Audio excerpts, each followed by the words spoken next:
আপনারা যারা আসবেন তারা এসে অবশ্যই আন্দোলনের মাঠে থাকবেন। আন্দোলনের মাঠে সকলের সামনে একটা ছবি তুলে বা একটু লাইভ করে আপনি বিভিন্ন জায়গায় ঘুরতে যাবেন, এমনটা যেন না হয়। আমাদের মুখ্য উদ্দেশ্য হলো খুব শর্ট টাইমের মধ্যে আমরা যেন আমাদের দাবিগুলো আদায় করে আমরা ঘরে ফিরতে পারি।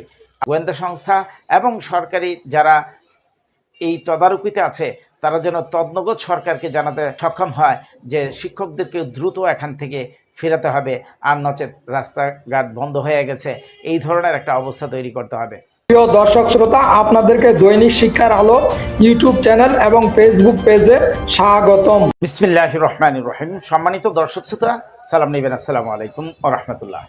যেহেতু 12 তারিখ থেকে আমাদের লাগাতার কর্মসূচি, সেই কর্মসূচিতে অংশগ্রহণকারী আমাদের শ্রদ্ধাভাজন সকল শিক্ষক শিক্ষিকাবৃন্দ এবং কর্মচারী ভাই বোনেরা, আপনাদের জন্য কিছু নির্দেশনা এখানে তুলে ধরা হচ্ছে।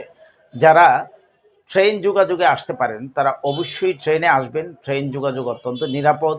আসার সময় অবশ্যই আপনি যদি কোনো ঔষধ সেবন করে থাকেন, সেই ঔষধটা সাথে নিয়েছেন কিনা, আপনি মোবাইল নিয়েছেন কিনা, মোবাইল চার্জার নিয়েছেন কিনা, আপনার ভোটার আইডির ছবি, মোবাইলের ছবি তুলে নিয়ে আসবেন।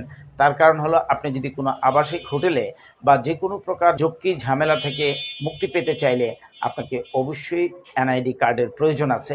তাই আপনি এনআইডি কার্ড সাথে নিয়ে আসবেন। সাথে লুঙ্গি, গামছা, তাছাড়া ভারী কাপড় যা মাথার নিচে দেয়া যায়, এই ধরনের কাপড় নিয়ে ন্যূনতম 3 দিনের প্রস্তুতি নিয়ে আপনারা আসবেন। আর যে সকল শিক্ষক কর্মচারী ভাইয়েরা দক্ষিণবঙ্গে থাকেন, যেমন বরিশাল, ভোলা, পটুয়াখালী, এই সকল এলাকার শিক্ষকরা অবশ্যই লঞ্চে আসবেন। লঞ্চে আসলে নিরাপদে আসতে পারবেন। আপনারা ঢাকার আশেপাশে আছেন তারা অবশ্যই আপনারা বাস যুগে আসবেন।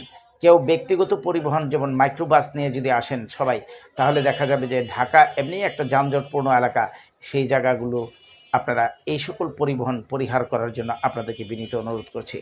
সম্মানিত স্যার ম্যাডাম, তাছাড়া সিলেট, নোয়াখালী, চট্টগ্রাম তারা অবশ্যই ট্রেনে আসবেন। আপনাদের সকলের উপস্থিতির মাধ্যমে আমাদের ন্যূনতম 20% বাড়ি ভাড়া এবং 1500 টাকা চিকিৎসা ভাতা, কর্মচারী ভাই বোনদের জন্য 75% উৎসব ভাতার যে দাবি করেছি, সেই দাবিগুলো আদায় করেই আমরা ঘরে ফিরতে চাই।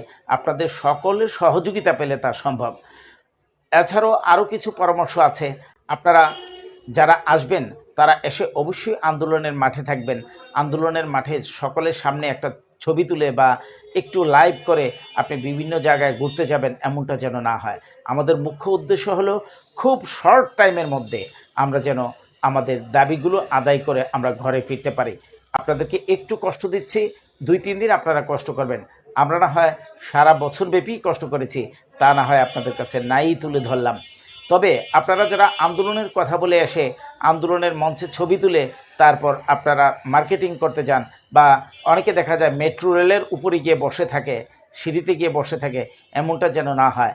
গোয়েন্দা সংস্থা এবং সরকারি যারা এই তদারকিতে আছে তারা যেন তদনগর সরকারকে জানাতে সক্ষম হয় যে শিক্ষকদেরকে দ্রুত এখান থেকে ফেরাতে হবে, আর নচেত রাস্তাঘাট বন্ধ হয়ে গেছে, এই ধরনের একটা অবস্থা তৈরি করতে হবে। পাশাপাশি এখন যেহেতু বর্ষার দিন, বৃষ্টি হবার সম্ভাবনা থাকে, প্রত্যেকে একটা ছাতা সাথে করে নিয়ে আসার চেষ্টা করবেন।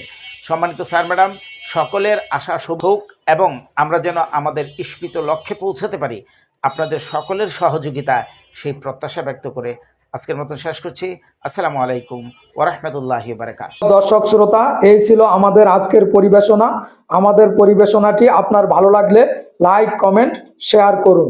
আজকে এই পর্যন্তই। আল্লাহ হাফেজ। আসসালামু আলাইকুম।